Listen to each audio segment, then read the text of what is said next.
જય માતાજી મિત્રો, કેમ છો બધા? મજામાં ને? તો આપણે મજામાં નથી બહુ આજે, એટલે એના કપડે આજ આપણે નાહીએ નથી, મોડાથી નાવાનું છે એટલે આપણે એના કપડે આજ તો બ્લોગ શરૂ કરી દીધો છે, કારણ કે મજા જેતો નથી અને પવન તો બહુ એટલે બહુ જ નીકળો, વાવાઝોડા પડે એટલે આપણે આજ મોડાથી નાવાનું છે ગરમ પાણી કરીને, એટલે બ્લોગ તો આપણે ત્યાં શરૂ કરવો પડે એટલે એના કપડે છે બ્લોગ. અને હવે જોઈએ આપણે વાસી કામ કેટલે પૂજ્યું છે. હજી તો લગભગ આજ તો વાસી કામ ઘણું ખરું બાકી જ છે, તો હાલો જોઈએ કેટલું છે વાસી કામ. જે સવારના વાસણ પડ્યા છે, જો આપણે ફળી વાળતા વાળતા અહીંયા પૂજ્યા છીએ. વાસી કામ જે ઘણું ખરું બધું પડ્યું છે, કાંઈ એટલે કાંઈ થયું નથી. અને આજ તો અત્યારમાં કહેવાય ને કે સરસ મજાની કુણી એવી તડકી નીકળે છે, અને પવન ન પૂછો વાત, એટલો નીકળ્યો છે. વાવાઝોડું જોઈ લે એવો પવન નીકળ્યો છે. પવન નીકળ્યો છે એમાં જો આ ફળિયું ને એવું પણ બધું કોરું કોરું થઈ ગયું છે. અને થોડોક આજ ખરાડ જેવું હતું કે જો અમારા ધવલભાઈ લેશન કરવા આવી જશે, બધા આજ વાડીએ જવાના છે, તો આપણો હથવારો કરાવવા ધવલભાઈ આવી જશે. ભત્રીજો છે મારો ભાઈનો છોકરો, ભાઈ તો નથી. અને કપડાં જોવો તમે 3 દિવસ થાય આમનો સુકાય, તો હજી સુકાણા નથી કપડાં. આજ આપણે હવે એને ફળિયામાં નાખવાના છે એટલે કપડાં સુકાઈ જાય. અને હવે આપણે આજ મનીબેનને તો સનેડામાં બેસી જશે, જવાના છે વાડીએ. આજ માંડ થોડોક તડકી નીકળે છે ને, એટલે આજ બધા વાડીએ ભાગવા જ મળ્યા છે, કારણ કે 2 દિવસથી નીણ વાટવાની ક્યાંય જવાતું નહોતું. ઓહો, વાસી કામ હજી બધું પડ્યું છે. અને એમ જો ઘરે કોઈ હોય નહીં એવું થઈ ગયું છે. ધવલભાઈ એક છે, તો હાલો આપણે આ થોડું વાસી કામ કરાવશું. આપણે આવ્યા તેદુનું કંઈ કરાવ્યું નથી, પણ આજ થોડું કરાવશું. બધા વાડીએ જાય છે તો આપણે ઓલા ફળિયામાં જોઈએ આજ તો, પણ બધા નકરા કપડાંની જ સુકવવાની વ્યવસ્થા કરે, કારણ કે ભીના ને ભીના હતા કપડાં. અત્યારમાં જો બાની આમ ઊભા રહી ગયા છે.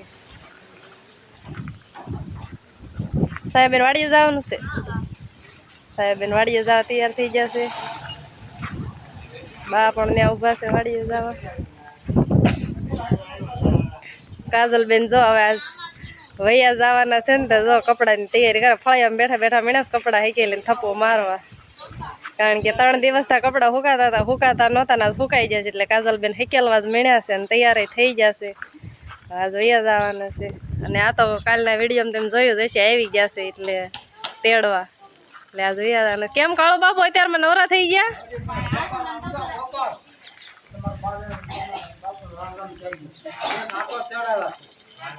હે કાળો બાપુ, વાડીએ નથી જવાનું? જવાનું છે. શું કામ કરશો આવવાના? મગની શીંગો. આ પણ વરસાદ હમણાં પોરો નથી ખાતો એટલે પછી મોજે દરિયા. વરસાદે પણ હમણાં મજા આવી દીધી ને. હા, તમે મસ્ત કરી ને. નો વરસાદ આવતો હોત તો વાડીએ જવું પડે. આ વરસાદ આવ્યો કામ થઈ ગયું ને. સારું તે હાલો, કાજલબેન વૈયા જવાના છે. એના પપ્પા છે, પણ એ હરખ થી ભજુ કે છે, નાનપણથી નામ પાડેલું છે. શું કામ કરશો? કઈ વાડીએ જવાનું છે? પાટણ બીજ આવશે. આજ માંડ વરસાદે પોરો ખાધો છે ને. જો હજી તો વાડીએ ગયા નથી ને, કોકો સાટો શરૂ થઈ ગયો છે. હું ખબર વાડીએ પૂગે કે ન પૂગે. જો બધા મગ ઉતારવા જવાના છે ને, જો રથમાં બેહીને તૈયાર થઈ ગયા છે. વાડીએ જતા રહ્યા છે. ધાબા ઉપર આજ 10 પણ થઈ ગયું આવી, પણ ધાબા ઉપર આવી જ નથી. તો આજ કપડાં નાખ્યા છે તો આવીશું, પણ કપડાં એટલો પવન છે, એટલો પવન છે ને, તો કપડાની હાલત તો જો તમે બધા કેવા સરસ કપડાં પૂછ્યા હતા ને એવી થઈ ગયું છે. અને ધાબા ઉપર થોડાક છોડ ને એવું પણ હતું શકું છે. આ મારા અશ્વિનભાઈની કસરતની સામગ્રી છે બધી.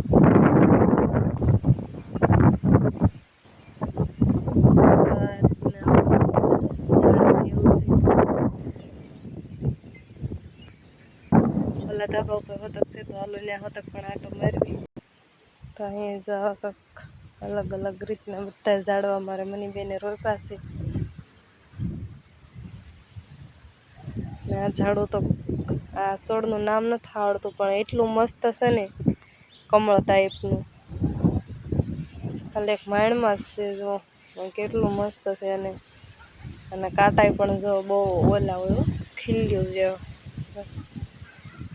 એક વખત વાગે એટલે આ ઝાડું તમે કાઢી નાખો કરી દેવા છે પણ આપણે ધાબા ઉપર છે એટલે કંઈ વાગવા બાગવાની ઉપાધિ તો ન હોય.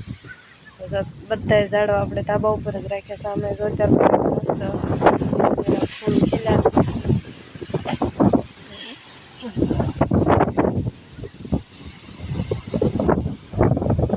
ડોલુમાં છે એકેયમાં ફૂલ નથી ખીલ્યા.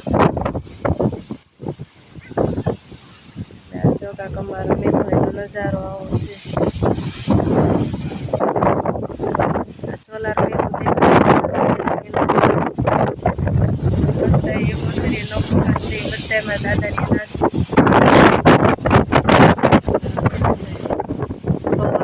એટલે અવાજ પણ બહુ આવશે.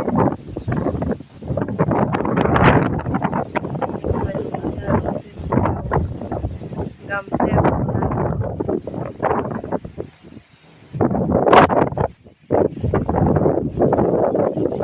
અમારા ગામમાં જો દેશી નળિયાવાળા મકાન જોવા હોય ને તો જો આટલા મકાન છે. બાકી ગામમાં ક્યાંય તમને નળ જોવા ન મળે. પાછું આટલા મકાન જૂના છે. અહીંયા જો કે કોઈ રહેતું નથી. બધા નિર્ણય એવું કરે છે મકાન કર્યા છે ને મકાન વાડ્યા નથી. એટલે જો આ ધાબુને એવું દેખાય ને એ તરફ એના બીજા મકાન છે. અહીંયા અત્યારે રહેતા તો હાલમાં કદાચ એકાદા રૂમમાં રહેતા હોય તો બાકીમાં તો બધામાં નિર્ણય એવું જ ભરાય છે અત્યારે. અને જો અહીંયા અમારા છેલ્લા મકાન છે ત્યાંથી પછી સીધો જો આ વાડીને એવું શરૂ થઈ જાય છે.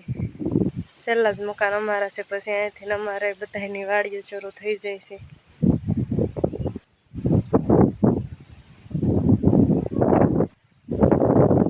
પછી જો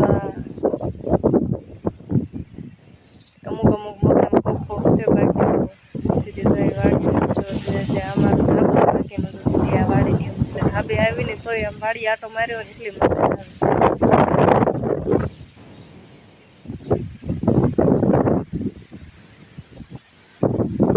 તો આપણે પાછા ધીમે ધીમે નીચે જાય અને મજા જેવું નથી. બધા વાડીઓ આવી જશે તો આપણે ઘડીક આરામ કરી લેવો છે.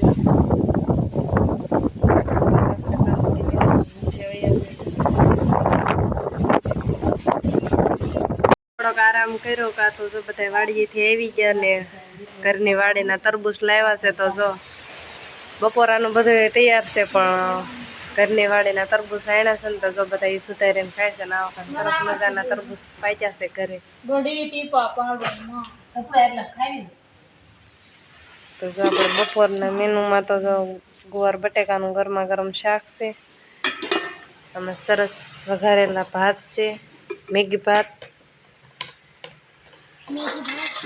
આમાં ભીંડાનું ચીંગું છે સવાર શીરા જો ડીશની છે ગરમા ગરમ રોટલી છે ને બવણીમાં ઠંડી છાશ છે. અને બધા બપોરનું તૈયાર થઈ ગયું છે પણ બપોરા કોઈ નથી કરતા. જો તાજે તાજું વાડીનું તરબૂચ લાવ્યા છે એ તરબૂચ બધા ખાય છે ને હજી 2 તરબૂચ પાસે ટોકમાં પડ્યા છે.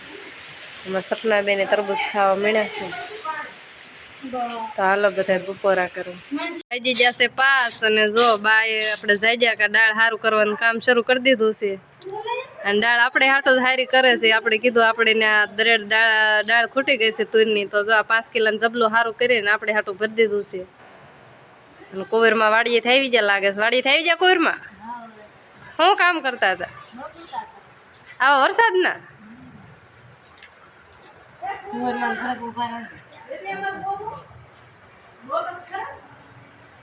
તો હજી દાળ હારી કરવાનું કામ શરૂ જ છે.